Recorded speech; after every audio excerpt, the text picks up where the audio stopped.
Hello students, welcome to my channel. आज की इस वीडियो में हम करेंगे reduction of Maxwell Boltzmann speed distribution law. जिससे पहले वाले लेक्चर्स थे उसमें हमने क्या किया था, फेज स्पेस के बारे में पढ़ा था, ठीक है। और जो इससे पहला वाला लेक्चर है reduction of Maxwell Boltzmann velocity distribution law, वो मैंने पहले ही करवा दिया था। तो मैंने क्या किया, इस यूनिट की एक प्लेलिस्ट मिलेगी आपको, kinetic theory of gases BSc first year second same के नाम से, ठीक है। तो आप वहां से थर्ड लेक्चर देख सकते हैं, ठीक है। हमारी जो फर्स्ट यूनिट है वो कंप्लीट हो चुकी है, ठीक है। और जो सेकंड यूनिट है ये भी हमारी 3-4 दिन में कंप्लीट हो जाएगी।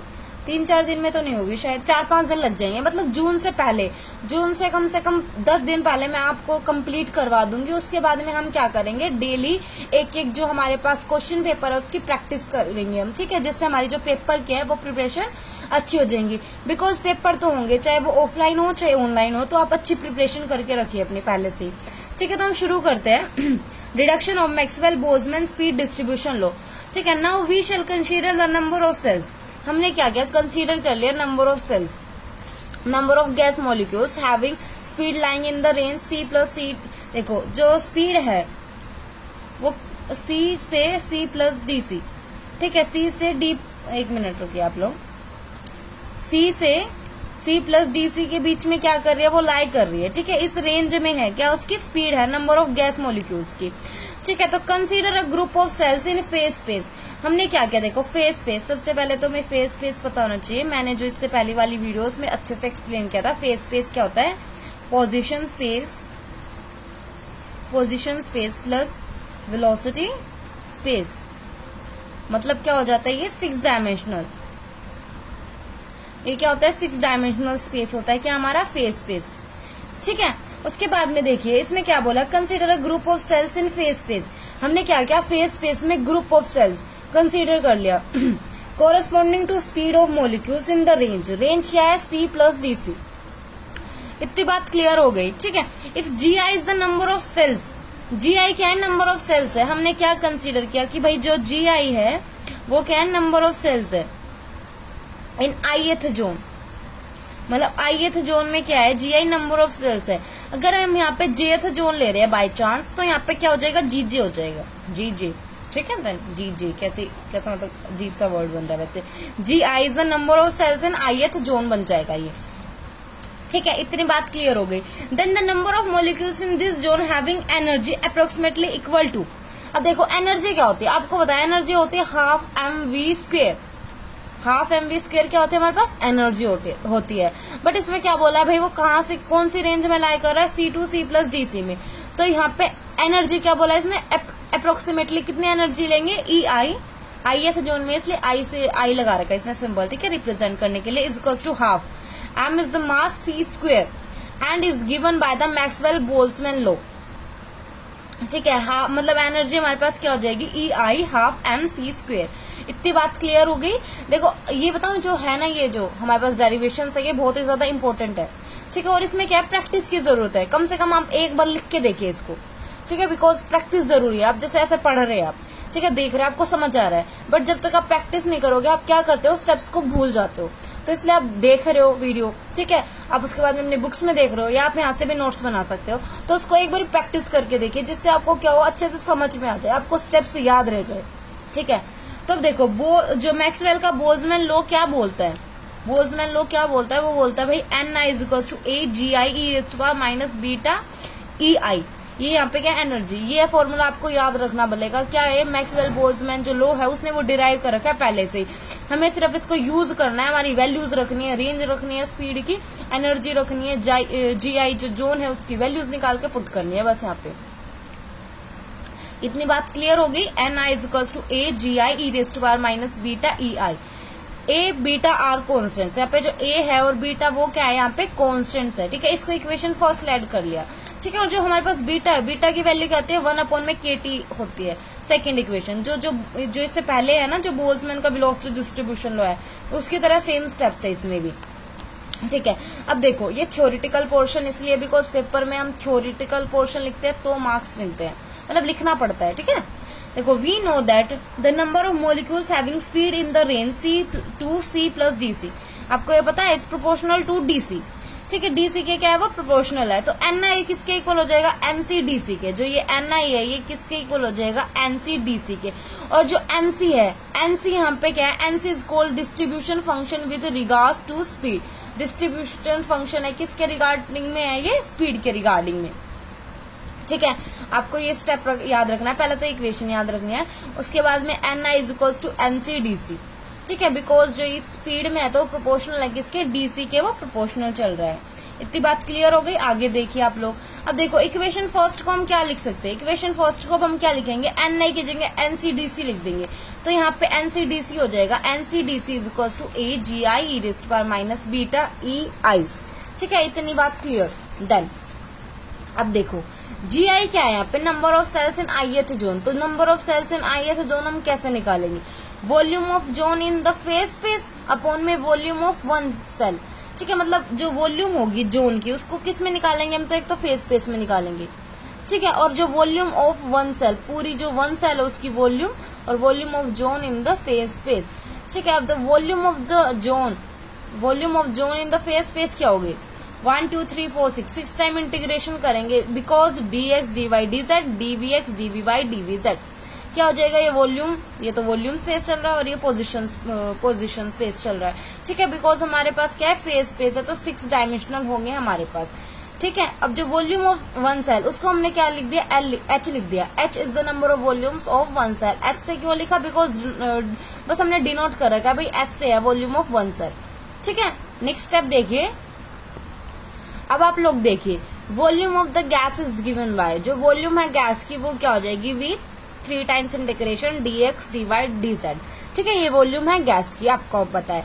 अब देखिए solving the integration with respect to vx vy vz we should be taken for speed only and not for the velocity. ठीक है, अब देखो यहाँ पे ये लिखने की जरूरत नहीं है, छोड़ो ये।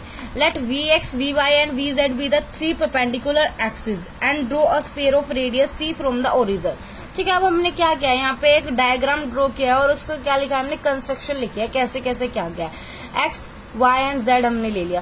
फिजिक्स में याद रखना, बुक्स में क्या होता है, यहाँ पे जेड देके रखा होता है, वाई देके रखा है, बट फिजिक्स में क्या होता है, एक्स वाई जेड भाई ऐसे ही। अगर आप फिजिक्स पढ़ रहे हो तो आपको पता होना चाहिए कि एक्स वाई जेड ये ऐसे ही चलेगा। ठीक है, एंटी क्लॉकवाइज डायरेक्शन में ये चलता रहता है। ठीक है, ऐसे नहीं लिखोगे एक्स जेड वाई, वैसे गलत तो नहीं होगा, लेकिन आप फिजिक्स पढ़ रहे हो तो एक्स वाई जेड ऐसे ही लिखोगे। आप बुक में अगर दे रखा है तो वो गलत है। ठीक है, let vx vy vz be the 3 perpendicular axis. ठीक है, हमने ड्रॉ किया भाई एक स्पेयर, एक सी स्पेयर हमने ड्रॉ कर लिया यहाँ से, इतनी बात क्लियर हो जाएगी आपको। देखो अब देखो यहाँ से इसकी रेडियस क्या ले ली, सी ले ली, उसके बाद में फिर ये थोड़ा सा थिन जो हमने ले लिया इसको हमने डीसी बोल दिया, तो टोटल हो गया सी प्लस डीसी। हम जितनी भी डेरिवेशन करते हैं ऑलमोस्ट में क्या करते हैं, छोटा सा स्पेस लेते हैं, सी करते हैं, उसमें डीसी ऐड करते हैं। ठीक है, वॉल्यूम ले रहे तो डीवी कर दी, अगर और कुछ ले रहे तो उसमें और कुछ ऐड कर देते हैं। ठीक है, तो सी लिया हमने यहाँ तक, इसमें छोटा सा जो पार्ट था डीसी था, तो कंप्लीट कितना हो जाएगा, सी प्लस डीसी हमारे पास हो जाएगा। ठीक है, all the points for which v x square v y square v z square equal to c square are enclosed in the sphere. ठीक है, नाउ ड्रॉ अनदर, देखो इसने बोला एक और भाई स्फीयर ड्रॉ करो सी प्लस डीसी का। ठीक है, हमने पहले ड्रॉ कर दिया सी प्लस डी का एक और स्फीयर। ठीक है, उसके बाद में देखिए आप, therefore all the molecules having speed in the range c to c plus dc.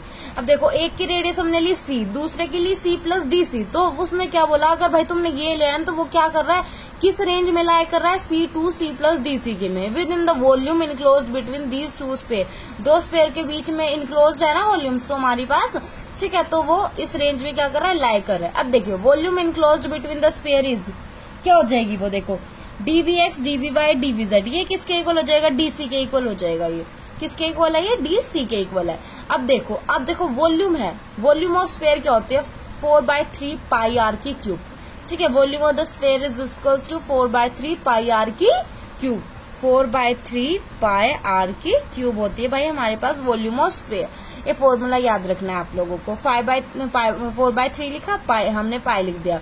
अब देखो आर की क्यूब, रेडियस लिखेंगे, रेडियस हमारे पास क्या है, सी प्लस डी सी की क्यूब माइनस सी की क्यूब। ठीक है, जो इसमें से हम जब ये माइनस करना पड़ेगा ना हमें, तो तब हमें मिलेगी हमारी तो इसमें से क्या किया, इन दोनों को, ये दोनों बाहर निकाल लिए, इनको हम ले लेंगे, ठीक है। फिर सी क्यूब से सी क्यूब कैंसिल होगा, इसका पहले सी क्यूब का फॉर्मूला ओपन किया आपने, सी क्यूब से सी क्यूब कैंसिल हो गया, तो मेरे पास बचा 4/3 पाई डी सी की क्यूब प्लस 3c का square d c plus 3c d c का स्क्वायर बच जाएगा हमारे पास। नेक्स्ट देखिए, अब देखो हमने इक्वेशन सोल्व की, हमने क्या किया, नेग्लेक्ट कर दिया d c square and d c cube को हमने क्या कर दिया, नेग्लेक्ट कर दिया, ठीक है। तो हमारे पास क्या आ गया, dv x dv y dv z, ये किसके इक्वल था, डीसी के इक्वल था।